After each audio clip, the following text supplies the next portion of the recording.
Assalamualaikum warahmatullahi wabarakatuh. Perkenalkan, nama saya Zanita Azalea Java dari kelas 107 absen 38. Di sini saya akan menjelaskan mengenai struktur atom. Jadi yang pertama kita akan bahas suatu atom itu terdiri dari apa saja sih? Yang pertama, suatu atom itu terdiri dari inti atom. Yang kedua ada kulit atom, dan yang terakhir ada partikel penyusun atom. Selanjutnya kita memasuki partikel dasar penyusun atom. Proton dan neutron berada di dalam inti atom, sedangkan elektron terletak di dalam ruang seputar inti atau kulit. Selanjutnya, kita akan membahas apa itu proton, neutron, dan juga elektron. Simak baik-baik ya. Yang pertama, kita akan bahas tentang proton terlebih dahulu. Jadi teman-teman, proton adalah partikel pembentuk struktur atom yang terdapat dalam inti atom yang bermuatan positif. Selanjutnya, yang kedua, yakni ada neutron. Neutron adalah partikel pembentuk struktur atom yang terdapat dalam inti atom yang tidak bermuatan atau netral. Dan yang akan kita bahas terakhir adalah elektron. Elektron sendiri adalah partikel dasar pembentuk struktur atom yang terdapat di luar inti yang bermuatan negatif. Next, kita akan membahas nomor massa dan juga nomor atom. Yang pertama, kita akan bahas terlebih dahulu mengenai nomor massa. Dapat diketahui, nomor massa adalah bilangan bulat yang sama dengan jumlah proton dan neutron dari inti atom. Nomor massa menunjukkan massa atom unsur tersebut. Nomor massa seringkali dilambangkan menggunakan huruf kapital A. Yang kedua ada nomor atom. Nomor atom atau nomor proton dari suatu unsur kimia adalah jumlah proton yang ditemukan dalam inti atom. Dalam atom yang tidak bermuatan, nomor atom juga sama dengan jumlah elektron.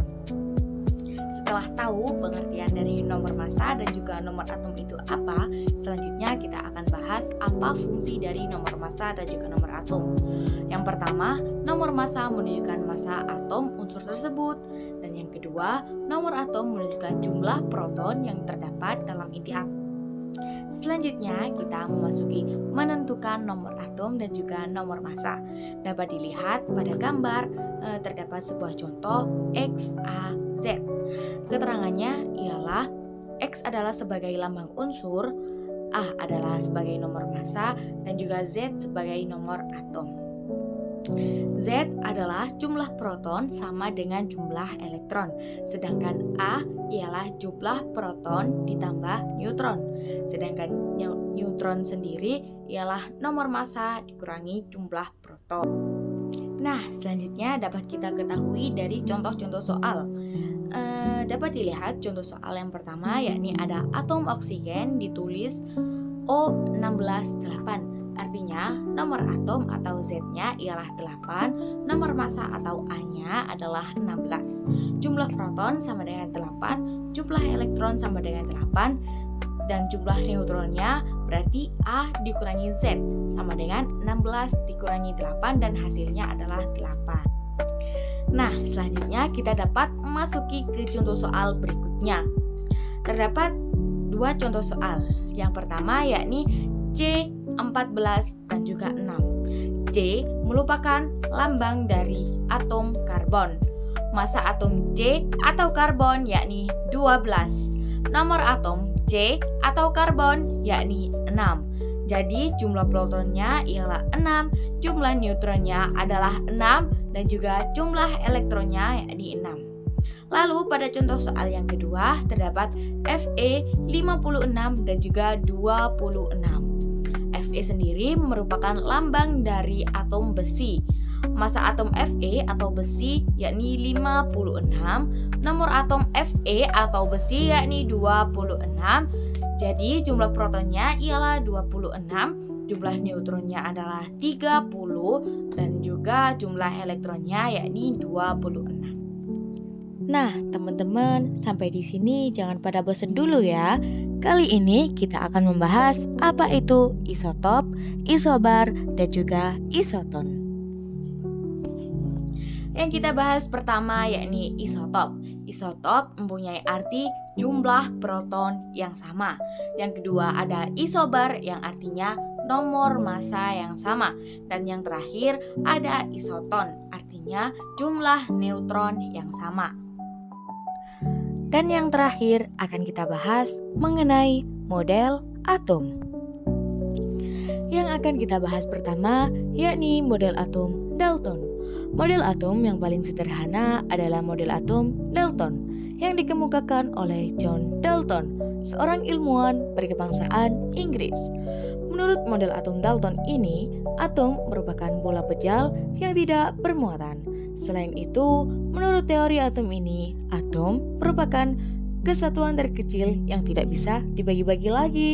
Unsur kimia yang berbeda akan memiliki jenis atom yang berbeda-beda pula.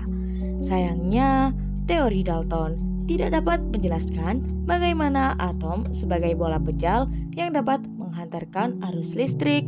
Padahal, listrik adalah elektron yang bergerak. Ia tak sempat membuktikan partikel lain yang menghantarkan arus listrik. Teori Dalton dianut hingga ratusan tahun kemudian, hingga akhirnya dipatahkan oleh ilmuwan selanjutnya. Nah, jadi teman-teman, yang kedua ada model atom Thomson. Model atom yang kedua adalah model atom Thomson.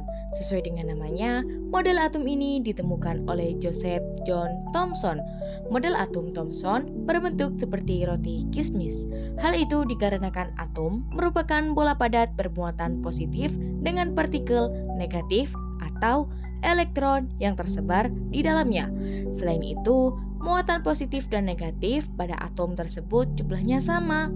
Model atom ini dibuktikan dengan penelitian Thomson yang menggunakan sinar tabung katoda. Sayangnya, model atom Thomson tidak dapat menjelaskan susunan muatan positif dan negatif dalam suatu atom. Dan yang terakhir ada model atom Rutherford. Model atom Rutherford dikemukakan oleh Ernest Rutherford pada tahun 1911. Dalam teori atom ini, setiap atom mengandung inti atom yang bermuatan positif dengan elektron yang mengelilingi dalam lintasannya. Selain itu, massa atom ini terpusat di inti atom dan sebagian besar volume atom tersebut merupakan ruang hampa loh. Hal ini dibuktikan dari hasil percobaan penembakan logam oleh sinar alfa yang dikenal juga dengan percobaan Geiger-Marsden. Namun, model atom Rutherford tidak dapat menjelaskan mengapa elektron tidak jatuh ke dalam inti atom. Berdasarkan teori fisika, gerakan elektron mengitari inti ini disertai pemancaran energi. Ini menyebabkan lama-kelamaan energi elektron akan berkurang dan lintasannya makin lama akan mendekati inti dan jatuh dalam inti. Meski demikian, Rutherford telah berjasa mengenalkan konsep lintasan atau kedudukan elektron yang kelak disebut dengan kulit atom. Sekian dari saya, kurang lebihnya saya mohon maaf apabila ada kesalahan dalam penyampaian materi. Saya pamit undur diri, terima kasih. Wassalamualaikum warahmatullahi wabarakatuh.